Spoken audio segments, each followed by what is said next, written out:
Hello everyone.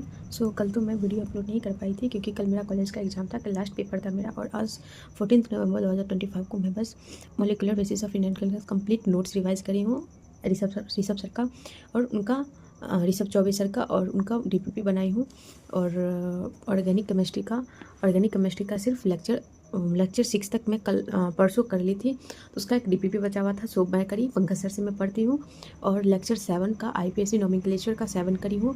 और 8 और एक एक्स्ट्रा लेक्चर है, सो कि मैं आज करूँगी सोने से पहले। अभी 8 बज रहे हैं, सो 12-1 बजे तक मेरा हो ही जाएगा। सो लेट नाइट तक पढ़ के मैं ये भी आज तो कंप्लीट करके ही सोऊंगी। मैं ये कोशिश करूँगी। एक्स्ट्रा लेक्चर नहीं तो एटलीस्ट 8 तक तो मैं आज करके एक लेक्चर करके ही सोऊंगी। और मैं रिवाइज लिखना भूल गई थी, सो कि मैं बाद में लिखी हूँ, जो कि ये मैं रिवाइज ऑलरेडी कर चुकी हूँ 6 तक। और ये 6 तक रिवाइज करने के बाद मैं डीपीपी बनाई हूँ। उसके बाद लेक्चर 7 नोट्स मतलब लेक्चर करी हूँ। और अभी 8 करूँगी और टाइम बचा तो एक्स्ट्रा लेक्चर जो एक सर दिए हुए हैं वो मैं करूँगी। और सारा डीपीपी बनाना है, सारे लेक्चर तक का 8 तक का मुझे बनाना है। सो आज के लिए इतना ही है। ये काफ़ी टाइम लग जाता है क्योंकि 2 घंटे और 2 घंटे से ज़्यादा ही कभी कभी लेक्चर होते हैं। सो उसे करने में काफ़ी टाइम लगता है और लिखने में भी थोड़ा बहुत टाइम लग ही जाता है, स्टॉप करके लिखने में। सो अगर 3 लेक्चर था तो मेरा आज लग जाता है टाइम 8-6 घंटे इधर ही हो गए। और ये तो मैं सिर्फ एग्जैक्ट 2 आवर लिखी हूँ, कभी कभी ज़्यादा भी हो जाता है। और डीपीपी बनाना, नोट्स रिवाइज करना, और इसका मॉलिक्यूलर बेसिस ऑफ इनहेरिटेंस का टोटल 16 लेक्चर था। और परसों तक मैं 9 लेक्चर ही कर पाई थी।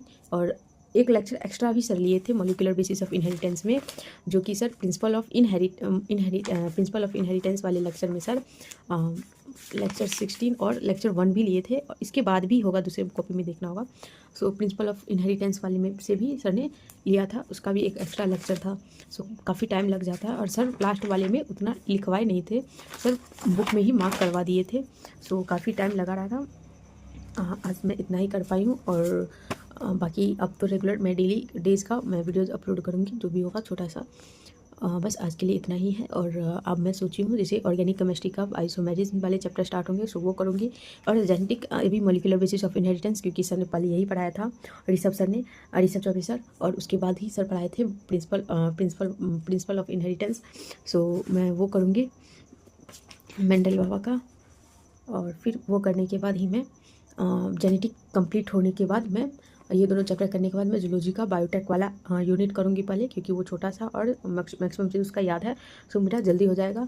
और मैं PYQ सॉल्व नहीं करी हूँ, सो मैं कल कोशिश करूँगी कि मॉलिक्यूलर बेसिस ऑफ इनहेरिटेंस का PYQ भी मैं सॉल्व कर लूँ। वैसे तो सर बोलते हैं 2015 और 23-24 के तक का ही करने को। सो मैं PYQ जो है वो मैं 2015 से 25 तक का मैं बनाऊंगी। 10 साल 10 ईयर का PYQ ही मैं बनाऊंगी। सो आज के लिए तो बस इतना ही है, और फिर मिलते हैं कल। Tata bye.